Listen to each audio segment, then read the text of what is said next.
తిట్టడం బీఆర్ఎస్ను బద్నాం చేయడమే కాంగ్రెస్ వాళ్ల పని అని మాజీ మంత్రి శ్రీనివాస్ గౌడ్ అన్నారు. త్వరలో కాంగ్రెస్ పార్టీ కూలడం ఖాయమని తెలంగాణ భవన్లో విమర్శించారు ఆయన. ఎవరెన్ని కుట్రలు చేసినా ప్రజల గుండెల్లో ఉన్న కేసీఆర్ను బీఆర్ఎస్ను ఏమీ చేయలేరని తెలిపారు. ఆర్టీసీ కార్మికులకు బీఆర్ఎస్ అండగా ఉంటుందని చెప్పారు శ్రీనివాస్ గౌడ్. కాళేశ్వరం ప్రాజెక్టును బాంబులతో పేల్చారనే అనుమానం ఉందని, మేడిగడ్డ కుంగుబాటుపై ప్రభుత్వం కమిషన్ వేసి విచారణ చేపట్టాలని డిమాండ్ చేశారు శ్రీనివాస్ గౌడ్. శబ్దం వచ్చినప్పుడు అది పేల్చింది, కాళేశ్వరం ప్రాజెక్టు పేల్చింది. ఎవరు పేల్చారని దాని మీద మీరు కమిటీ వేయండి.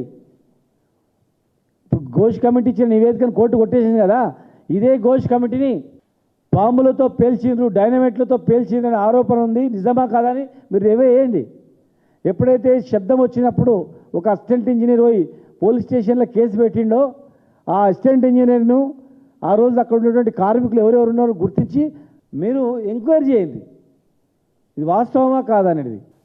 కేసీఆర్ గారిని బదనాం చేయాలనే ఏకైక ఎజెండాతో కేసీఆర్ కుటుంబాన్ని తిడితేనే నాకు ఓట్లు వచ్చినాయి, ఇక దానిలోనే కంటిన్యూషన్ ఉంటేనే ఇంకా నన్ను నమ్ముతారనే భ్రమలు ఉంటే, ఇవాళ కేసీఆర్ ఏందో తెలంగాణ ప్రజానికి తెలిసిపోయింది.